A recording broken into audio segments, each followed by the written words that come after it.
মালদা জেলা পুলিশের উদ্যোগে রবিবার ৭ সকালে মালদায় হয়ে গেল গৌর মালদা ম্যারাথন 2025।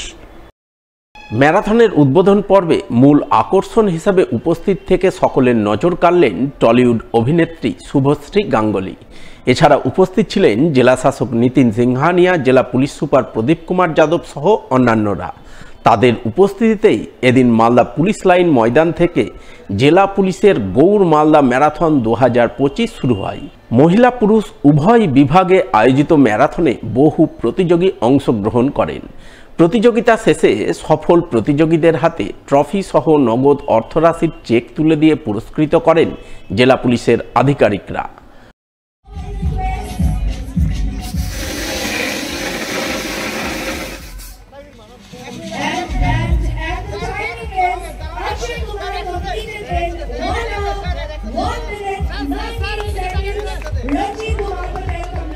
আপনারা প্লিজ রেডি হয়ে যান।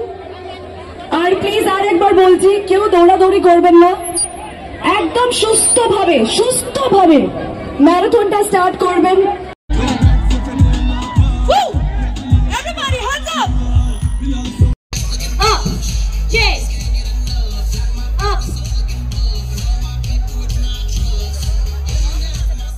ইংরেজবাজার পৌরসভার চেয়ারম্যান কৃষ্ণেন্দু চৌধুরীকে হুমকি ফোনের ঘটনায় মালদার কালিয়াচক থেকে গ্রেপ্তার কালিয়াচকের এক মোবাইল সিম কার্ড ব্যবসায়ী।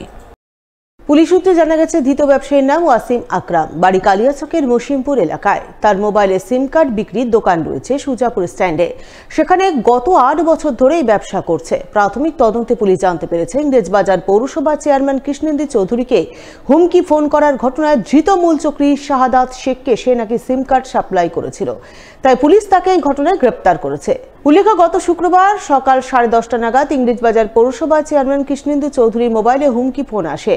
ফোনের অপর প্রান্তে থাকা ব্যক্তি নিজেকে ডি কোম্পানির লোক এবং তার নাম প্রদীপ বলে পরিচয় দিয়ে ইংরেজবাজার পৌরসভার চেয়ারম্যানকে হুমকি ফোন করে। সে চেয়ারম্যানের কাছে 20 লক্ষ টাকা দাবি করে এবং দাবি মতো টাকা না পেলে চেয়ারম্যান সহ তার পরিবারের প্রাণনাশের হুমকি দেয় বলে অভিযোগ। এই ঘটনার তদন্তে নেমে শনিবার মালদা জেলা পুলিশ ঘটনার মূল চক্রী সহ মোট 5 জনকে পাকড়াও করে বলে খবর। ধৃত 5 জনের মধ্যে একজন রয়েছেন ঘটনার মূল চক্রী, তার নাম শাহাদাত শেখ, বাড়ি ইংরেজবাজার থানার কমলাবাড়ি নিউ যদুপুর এলাকায়। এছাড়াও এই ঘটনায় পুলিশ কালিয়াচকের মসিমপুর থেকে মোবাইলের সিম কার্ড ব্যবসায়ী ওয়াসিম আকরামকে গ্রেপ্তার করে বলে খবর। প্রাথমিক তদন্তে পুলিশ জানতে পেরেছে, ইংরেজবাজার পৌরসভার চেয়ারম্যান কৃষ্ণেন্দু চৌধুরীকে হুমকি ফোন করার ঘটনায় মূল চক্রী শাহাদাত শেখকে সে সিম কার্ড সাপ্লাই করেছিল। যদিও পুলিশের এই দাবি মানতে নারাজ ধৃত ওয়াসিম আকরামের পরিবারবর্গ সহ পাড়া প্রতিবেশীরা। তাদের বক্তব্য, ওয়াসিম খুব ভালো ছেলে, সে এই ধরনের কোনো কাজের সঙ্গে যুক্ত থাকতে পারে না। সে মোবাইলের সিম কার্ড বিক্রির ব্যবসা করে। কে তার কাছে সিম কার্ড নিয়ে কি করলো তার জন্য ওয়াসিমকে গ্রেপ্তার করা ঠিক নয়। পুলিশের উচিত ঘটনার সঠিক তদন্ত করে প্রকৃত দোষীকে গ্রেপ্তার করা। বলছি যে ওকে পুলিশ গ্রেপ্তার করেছে, মূলত মালদার তৃণমূল নেতাকে ফোনে হুমকি এবং টাকা চাওয়ার অভিযোগ উঠেছিল। এই অভিযোগে পুলিশ গ্রেপ্তার করেছে। কি মনে হচ্ছে এই ঘটনা কি সত্যি? এর সঙ্গে না, সত্যি না, ওর সাথে জড়িত না। ও আপনার আগে থেকেই সিমের কাজ করে, ও ডিলারশিপ সিমের। ওর কাছে সিম নিয়ে গিয়ে কেউ কিছু কথা বলে, ও কিছু নেই, এটাতে ও কিছু করতে পারবে না। ও ডিলারশিপ সিম বেচাই কামড়। বলছি কতদিন ধরে সিমের দোকান? মোটামুটি ধরেন 8 বছর থেকে। কোথায় ব্যস্ত সিম? সুজাপুর, জালালপুর, কালিয়াচক, ছোটো করে সব বিক্রি করে বেড়াতো। ওটা প্যাটের ভাত করে খায়, ওটা তো কর্ম, ওটাই কর্ম। হ্যাঁ, কোনো মিস্টেক ফাঁসানো হচ্ছে ওকে।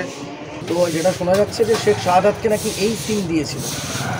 সিম হয়তো কিনতে পারে ওর কাছ থেকে, সাহায্য জানে, সাহায্য তো আমার কিনি না, আমার ভাইও কিনে নেবো। কাস্টমার হিসেবে হয়তো সিম কিনে নিয়ে গেছে, কাস্টমার এসেছে দোকান থেকে নিয়ে গেছি। কোনো বাড়িতে বা এলাকাতে কোনো ঘুরতে আর দেখে নেব আসেনি। কেমন ছেলে ছিল? কেমন ছেলে? খুব ভালো ছিল, শান্তশিষ্ট ছিল, ভালো ছিল। কেমন ছেলে? ছেলে হিসাবে খুব ভালো।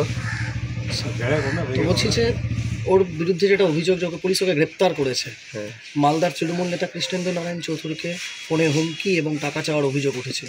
এই অভিযোগে পুলিশ ওকে গ্রেপ্তার করেছিল। কি মনে হচ্ছে, ও কি এর সঙ্গে যুক্ত থাকতে পারে? আমার মনে হচ্ছে এই ধরনের ছেলে এই সমস্ত কাজে আমার মনে হচ্ছে যে মানে যুক্ত নেই।